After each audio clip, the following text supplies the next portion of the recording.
Friends, ನಮಸ್ಕಾರ ಎಲ್ರಿಗೂ. Welcome back to my channel. ನಾನು ಪೂರ್ಣಿಮಾ. ಇವತ್ತು ಒಂದು ಅದ್ಭುತವಾದಂತಹ ಮಹಿಮೆನ ನಿಮ್ಮ ಜೊತೆ ಶೇರ್ ಮಾಡ್ಕೊಳ್ತಾ ಇದ್ದೀನಿ. ಸ್ನೇಹಿತರೆ, ಕಳೆದ ವಿಡಿಯೋಲಿ ಪಂಚಮುಖಿ ಕ್ಷೇತ್ರದ ಒಂದು ಮಹಿಮೆನ ನಿಮ್ಮ ಜೊತೆ ಶೇರ್ ಮಾಡ್ಕೊಂಡಿದ್ದೆ. ಇವತ್ತು ಮತ್ತೊಂದು ಮಹಿಮೆನ ಶೇರ್ ಮಾಡ್ಕೊಳ್ತಾ ಇದ್ದೀನಿ. ಈ ಒಂದು ಮಹಿಮೆನ ತಿಳ್ಕೊಳ್ಳೋಕ್ಕೂ ಮುಂಚೆ ಚಾನಲ್ಗೆ ಹೊಸಬರಾದರೆ ಸಬ್ಸ್ಕ್ರೈಬ್ ಮಾಡ್ಕೊಳ್ಳಿ. ಹಾಗೆ ಪಕ್ಕದಲ್ಲೇ ಇರುವಂತಹ ಬೆಲ್ಲೈಕಾನ್ ಮರೀದಲ್ಲೇ ಕ್ಲಿಕ್ ಮಾಡಿ. ಇದರಿಂದ ಹೊಸ ಹೊಸ ವೀಡಿಯೋಸ್ ಬಂದರೆ ನಿಮಗೆ ನೋಟಿಫಿಕೇಶನ್ ಬರ್ತಾನೆ ಇರುತ್ತೆ. ವಿಡಿಯೋ ಇಷ್ಟ ಆದಲ್ಲಿ ಲೈಕ್ ಮಾಡಿ, ಕಮೆಂಟ್ ಮಾಡಿ, ಹೆಚ್ಚು ಜನಕ್ಕೆ ವಿಡಿಯೋನ ಶೇರ್ ಮಾಡಿ. ಸ್ನೇಹಿತರೆ, ಪಂಚಮುಖಿ ಕ್ಷೇತ್ರದ ಮಹಿಮೆ ಅಷ್ಟಿಷ್ಟಲ್ಲ. ನಿಜವಾಗ್ಲೂ ಆ ಒಂದು ಕ್ಷೇತ್ರದ ಮಹಿಮೆ ಅಪಾರ ಅಂತಲೇ ಹೇಳ್ಬೋದು. ಗಂಡನಿಂದ ಹೆಂಡತಿಗೆ ಆಗುತ್ತಿದ್ದಂತಹ ಅನ್ಯಾಯ ತಪ್ಪಿದ್ದು ಹೇಗೆ ಅಂತ ಇವತ್ತಿನ ಒಂದು ಮಹಿಮೆನ ನೀವು ತಿಳಿದ್ರೆ ನಿಜವಾಗ್ಲೂ ಅಚ್ಚರಿಗೊಳ್ತೀರ. ಹೈದರಾಬಾದಿನಲ್ಲಿ ಒಬ್ಬ ಶ್ರೀಮಂತ ಹುಡುಗ ಇರ್ತಾನೆ.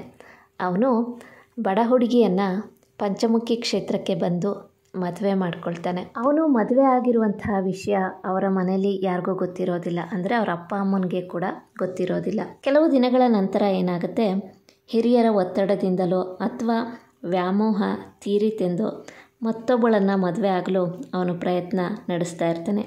ಈ ವಿಷಯ ಅವನ ಹೆಂಡತಿಗೆ ಗೊತ್ತಾಗುತ್ತೆ.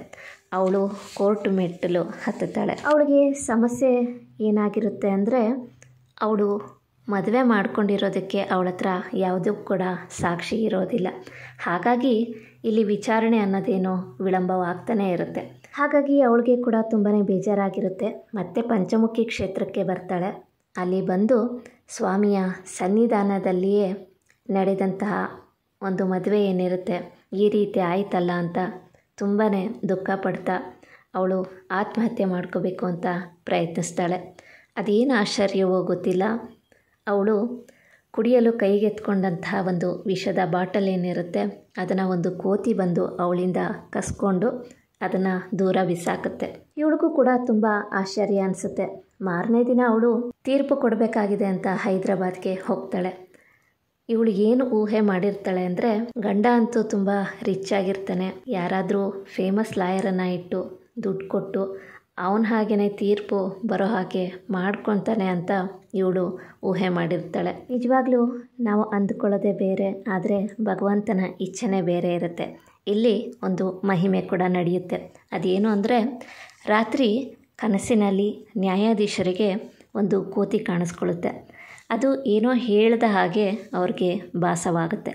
ಕೋರ್ಟಿನಲ್ಲಿ ಅವಳನ್ನು ನಿಲ್ಲಿಸಿ ನ್ಯಾಯಾಧೀಶರು ಅವಳ ಹೇಳಿಕೆಯನ್ನು ಕೇಳ್ತಾರೆ.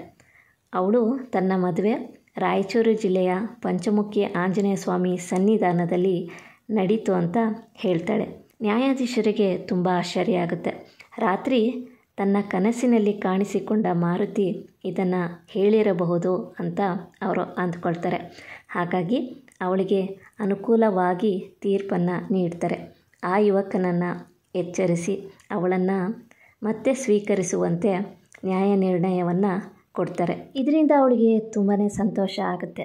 ಹಾಗೆಯೇ ಒಂದು ನೆನಪಾಗೋದೇನು ಅಂದರೆ, ಇವಳು ಆತ್ಮಹತ್ಯೆ ಮಾಡ್ಕೋಬೇಕು ಅಂತ ಪ್ರಯತ್ನ ಪಟ್ಟಾಗ ಒಂದು ಕೋತಿ ಬಂದು ಇವಳ ಜೀವವನ್ನು ಉಳಿಸಿರುತ್ತೆ.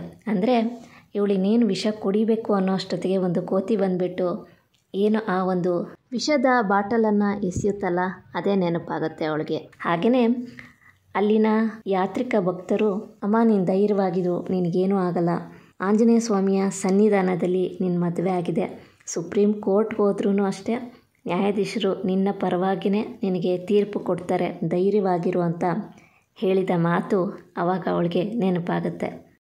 ಆ ಒಂದು ಕ್ಷೇತ್ರದ ಒಂದು ಶಕ್ತಿ ಎಷ್ಟಿದೆ ಅಂತ ಅವಳಿಗೆ ಆವಾಗ ಗೊತ್ತಾಗುತ್ತೆ. ನಿಜವಾಗ್ಲೂ ಪಂಚಮುಖಿ ಕ್ಷೇತ್ರದ ಮಹಿಮೆ ಅಪಾರ.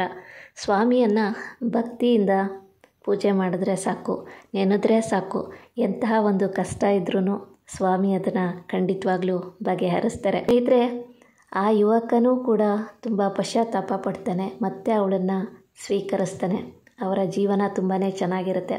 ಆ ದಂಪತಿಗಳು ಪಂಚಮುಖಿ ಕ್ಷೇತ್ರಕ್ಕೆ ಬಂದು ಸ್ವಾಮಿಯ ದರ್ಶನವನ್ನು ಆವಾಗವಾಗ ಪಡಿತಾ ಇದ್ರಂತೆ. ಹೇಳಿದ್ರಿ ಅಲ್ವಾ ಪಂಚಮುಖಿ ಕ್ಷೇತ್ರದ ಮಹಿಮೆ ಎಷ್ಟಿದೆ ಅಂತ.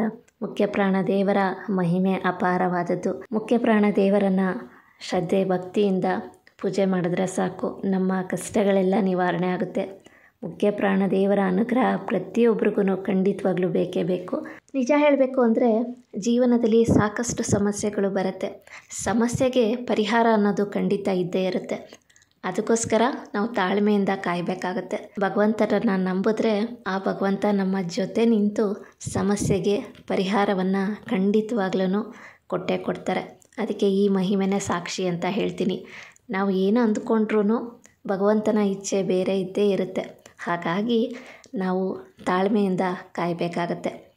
ಸ್ನೇಹಿತರೆ, ಇವತ್ತು ಒಂದು ಅದ್ಭುತವಾದಂತಹ ಮಹಿಮೆ ಅಂದರೆ ಪಂಚಮುಖಿ ಕ್ಷೇತ್ರದಲ್ಲಿ ನಡೆದಂತಹ ಒಂದು ಮಹಿಮೆನ ನಿಮ್ಮ ಜೊತೆ ಶೇರ್ ಮಾಡ್ಕೊಂಡಿದ್ದೀನಿ.